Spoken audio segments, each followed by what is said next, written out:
the reason we continue provide service, we feel that our community or the displaced community itself, there are many potential young people, women who are very brave and who are very much willing to learn from each other and want to help each other. We can see that people, if they have opportunity or opportunity to learn, or if they have the enabling environment for them, they can protect and promote their basic rights, as well as to promote the community to become like a more resilient community.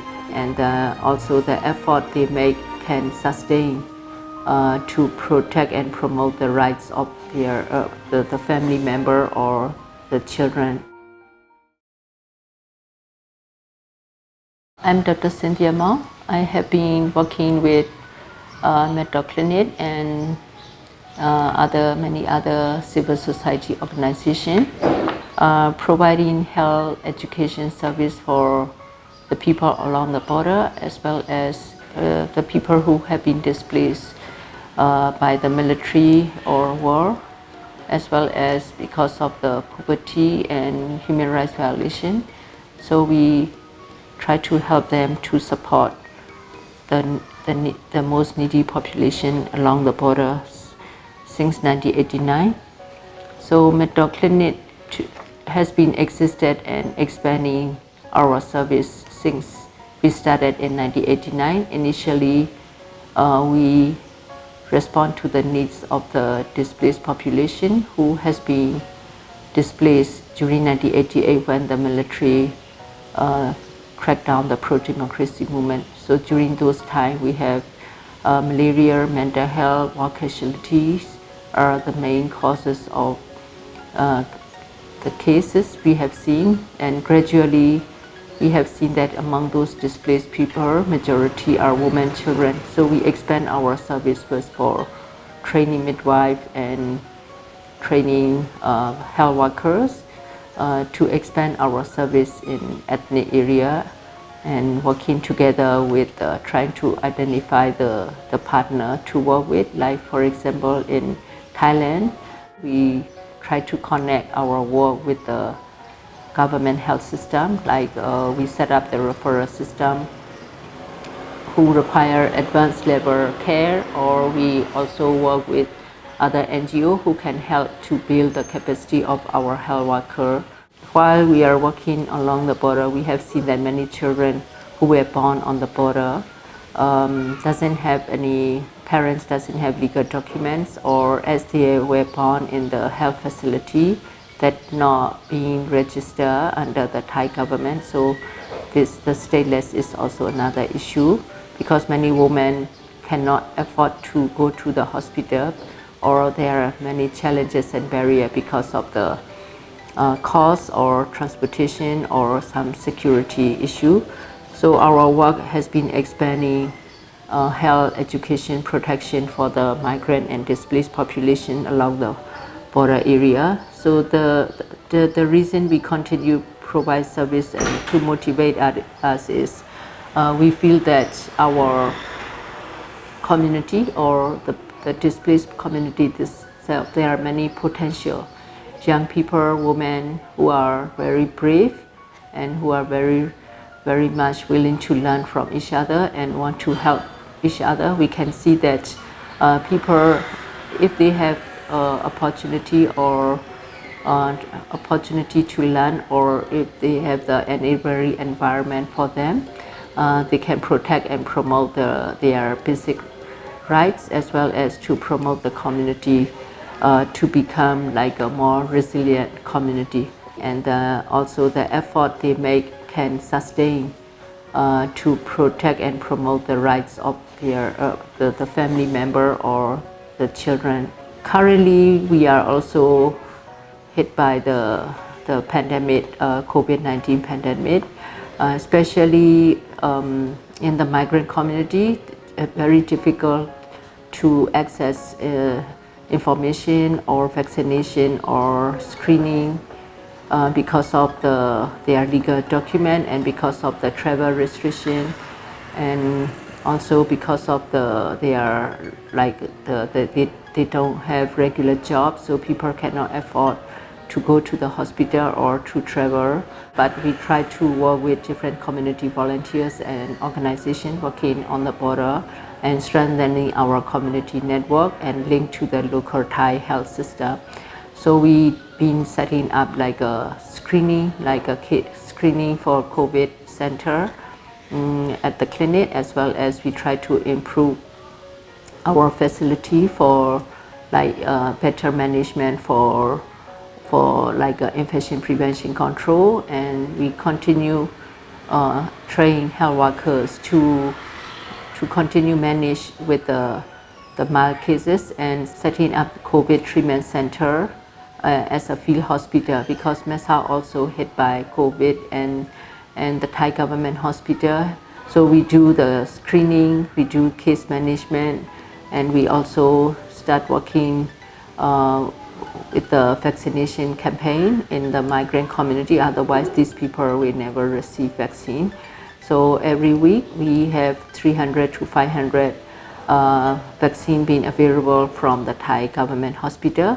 So every week we do vaccination, as well as we start doing more community like education in regard to the COVID like vaccination, and also treatment referral to treatment care center, as well as we do the contact tracing among the migrant. This is very difficult for the migrant community because they don't have document and they are afraid of their own security.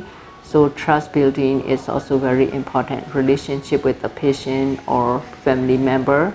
And some people, like for example in the HIV/AIDS patient who access to treatment, used to access treatment from Myanmar National Program, they can no longer cross the border.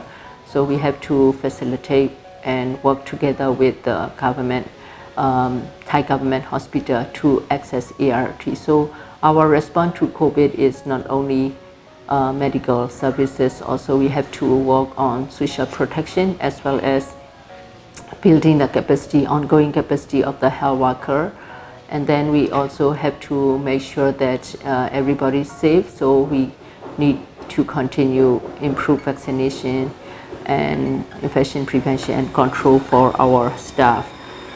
The other challenge for medical clinic currently is, as you may all aware, that Burma in 1st February 2021, it hit the whole country. It suffered the whole country, especially many young people, they sacrifice their life, and many doctor nurses are the first response to the military coup. The teacher, health worker, they actively engage with opposing the militarization in Burma.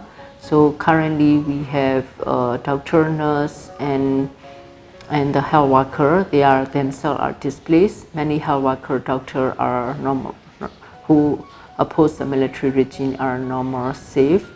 So the current situation for Burma is many people everywhere, not only the ethnic area, even in the city, people don't feel safe.